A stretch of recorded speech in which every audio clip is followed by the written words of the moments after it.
Hey everybody, it's Mike with another one. So we have the 2001 Dodge Ram 2500 SLT Laramie 4x4 with a 5.9 liter Magnum. No, it's not a diesel. I'm sorry everybody. I kind of wish it was, but this engine has been around since I was 17. I'm 34 now, going on 35, which is a scary thing to say.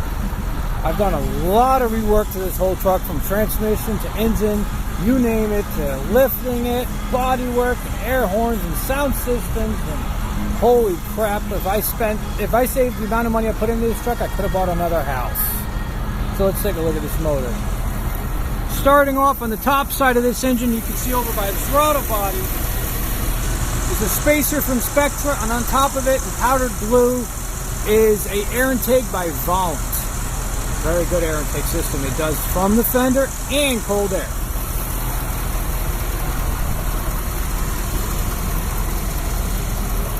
Now they don't come with the latch on top.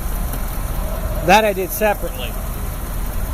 It's the only way for me to get to the air filter without taking it all apart. Otherwise, taking it apart was a pain in the ass. So I put a little cut in it. I painted it blue. I sent it to Volant. They thought it was a great idea. They thought it was cool when I painted it blue. And they loved it. I don't know if they came up with an update air intake system. But anyway, let's attempt to close the hood on this truck. Now it's outfitted on the front end with a push bar from Go Industries called the Rancher. It's a monster of a bar. It's protected me on multiple collisions, accidents, idiots that are hit. I had somebody one time in a BMW hit me head on. I went up and over their hood and through their windshield. And all it did was put a little couple pushes on the metal. Luckily there was a cop that saw it who knew it wasn't me. My problem is at 5'10", I can't reach my hood. It's up in the heavens. So I'm going to climb on the front of my truck and hopefully don't drop the phone.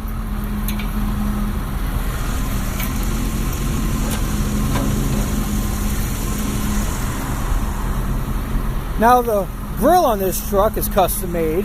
It's a mix of a brand new grill that's a plastic grill with an overlay put into it from Royal Core. Where I'm not gonna lie, but this grill for this truck probably costs more than the truck. Just saying. I'm gonna put you guys down for that.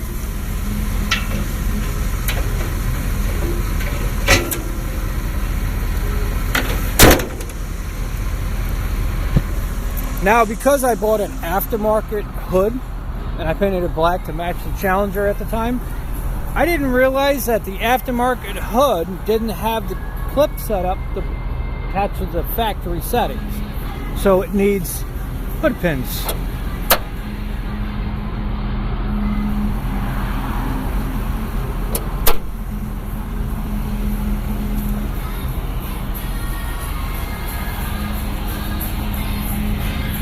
Now it's got an onboard air system from Valair and air horns from Horn Blasters that are tugboat horns. That, yes, they do work. In case anybody is new to the channel and did not see my previous stuff before I started doing my growing, but these are the tugboat horns. Yes, my roof looks very ghetto. Or as we like to call redneck.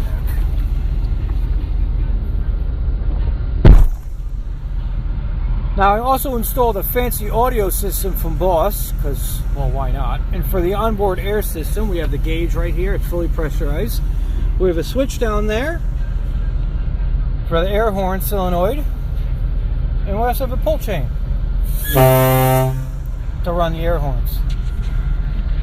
Yes, I like to go a little nutty. I took off my top cover, never put it back on, so my light just dangles, which eventually all that will get cleaned up a lot better than it is. But we run our sandblaster out of this truck, and we also air up tires with this truck as well. So the truck gets to see a little bit of something, right? Look at the mileage on it, 223,017 miles. When I was about 16, 17 years old, my father and I went to a dealership. And we bought this truck bone stock. with like 63,000 miles on it. And since then, we put a lot of mileage on it. We put a lot of transmissions in it until we finally came up with an idea one day. I said, is there an off-road transmission? I wanted to turn this into a Baja truck. So I got a custom-made 6-inch lift, 35-inch tires, rims that are offset so I didn't have to run spacers. Engine performance, it's got an engine tune on it for performance as well. On the sand, this thing will run 60, 70 miles an hour all day. Does not overheat. It's great. On the road, it rides extremely rough. It's not meant for being driven on the road, even though it's road legal. It does get an inspection. It is one of my other daily drivers outside of my new red Chevy truck that was a replacement of the Hellcat. I know, which a lot of people were upset about, but I had to move on, man. My Hellcat was my 30-year crisis. I need a 50-year crisis. I don't know what that's going to be. So every 25 years, I come up with something stupid to do, or 30. So it'll be 60 years. My bad. So for the Boss Audio, it works great. The problem I have sometimes is that I know I wired something funky because when I hit a bump, everything goes out on the radio. But if you guys want to take a look at it, here it is.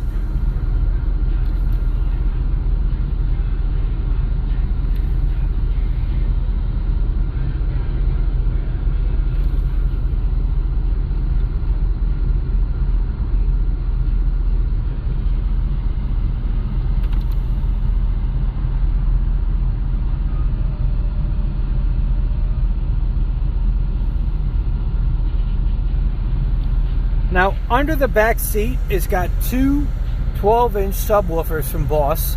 The doors in the back are running subs, and the front doors are running subs.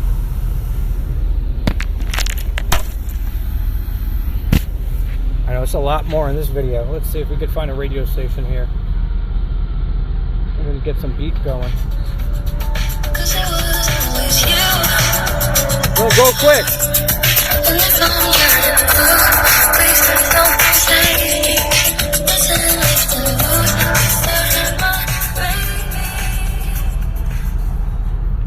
I don't have to pay for it, but the eyes light up in the backs too as well. So let's close this down and shut it off.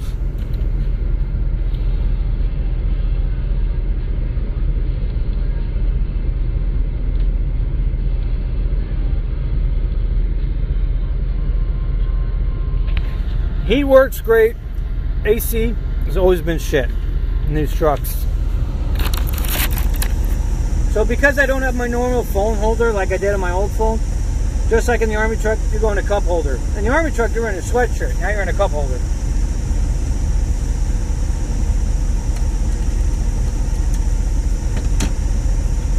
And this thing gets hot in here too. It's hot. I had to change out a blower motor, not blower motor, but yeah, blower motor I did, and the resistors. First I did the resistors, and then like a month or two later I did the blower motor itself. I was like, so. Now this truck is a 5.9 liter V8 Magnum. It has true cherry bomb exhaust on it, but it's a single pipe splitting off the two for the stacks. It's not a true dual truck. It does have a catalytic converter. Fortunately, robbing it of its true power. Let's go for a drive.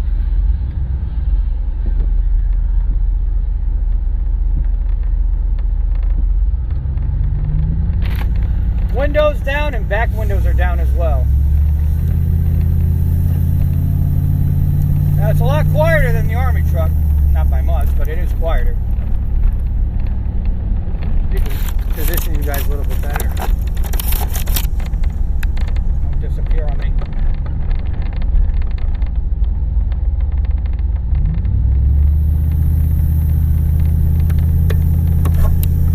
Remember the first time when I had this truck and it was bone stock at the time, we had a lot of overheating issues.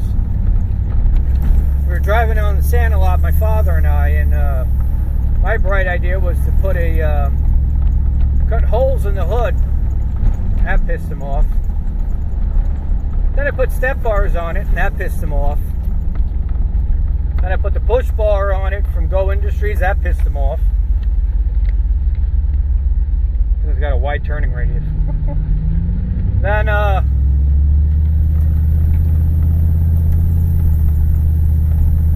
eventually I lifted it. I repainted it several times with Plasti Dip. That pissed them off every time.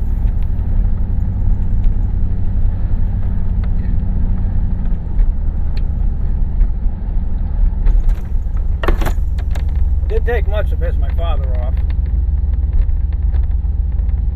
Every time I did something to the truck, I pissed him off.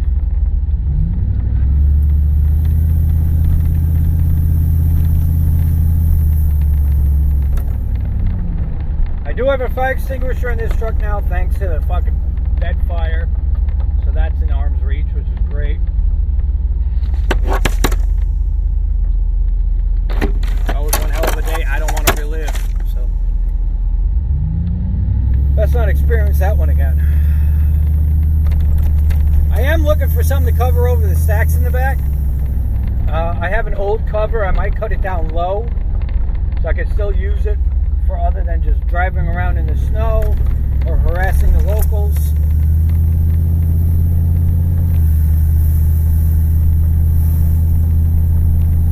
But if anybody's got any great suggestions, let me know down below. I'll look into them. I'm even looking for something custom made. I might contact a couple local companies for that.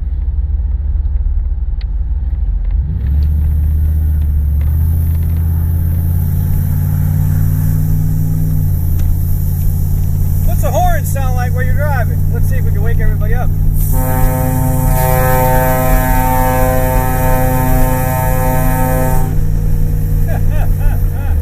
God, I love blowing those fuckers. Everyone put their brake lights on before the green light. That's great. Ah, this is great. Everybody's like, where's the ferry boat? Here it comes around the corner.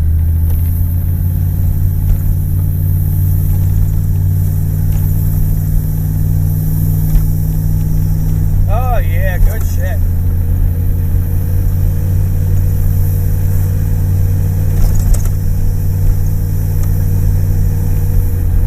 Speedometer works, RPMs work, or speedometer works when I smack the dash. It can get stuck. Fuel gauge currently works. Everything else does. Like I said, it's a rough truck to drive. And this is a smooth road, too. Same road we took with the Army truck.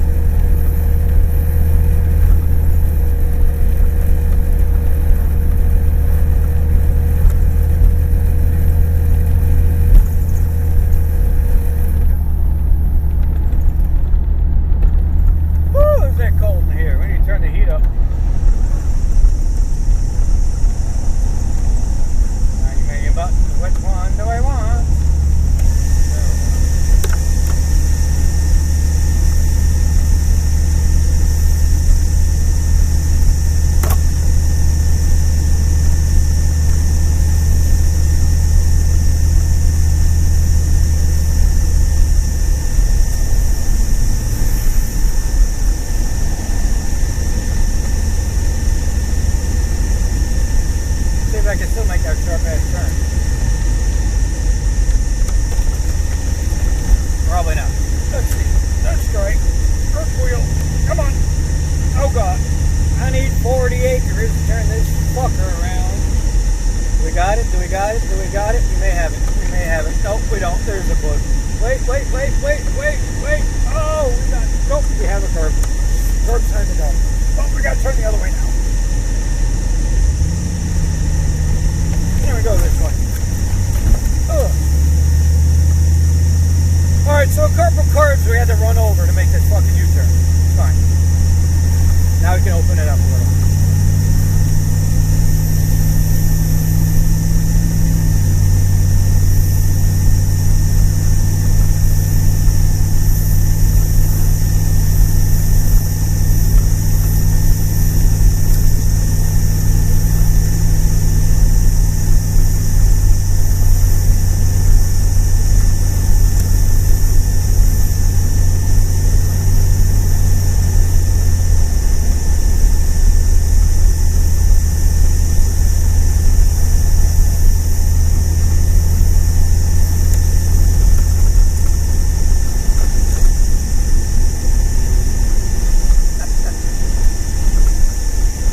feel every fucking bump with this soft suspension.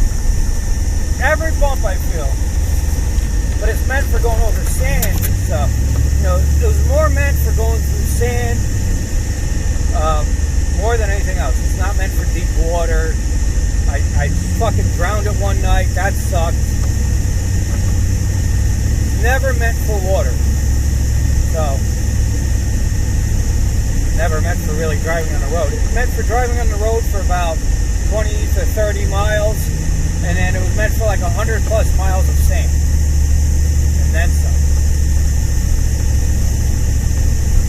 So it was just kind of comical for me looking back at what I built it for and then what it can't handle. The kid in the road. 2 kids in the road.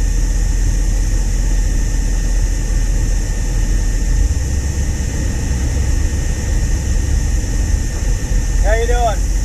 Good. That's good. That guy had like 50 shades of gray. He's like, God, don't run him over. Wait a minute. Do run him over. Always gotta watch for kids, man. Always gotta watch for kids. They're like squirrels, you know? They like to run out at the worst possible time. There's one of my neighbors that bitched at me for driving too fast in the neighborhood, so I really should slow down, you know? He knows I film videos and he bitches at me. The one time I was driving my Hellcat, he's like, you drove down the block with your engine screaming and tires smoking. My kids could have stepped out in front of me. I said, no, I would have seen them. Unless they were behind me. God, is this steering wheel. I'm going to shimmy this to the other side of my property, too. I can move one truck over and put this one off to the side for future projects. Like Operation Do Not Hit the Expensive Red Pickup Truck. Hell.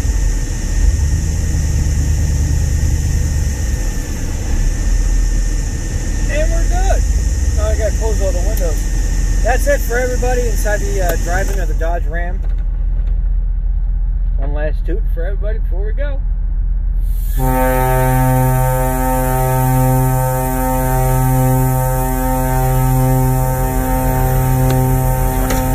It holds too.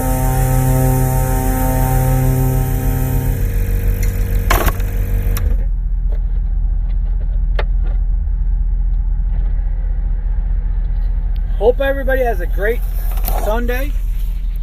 This is Mike over here at Growtopia and his trucks. Later.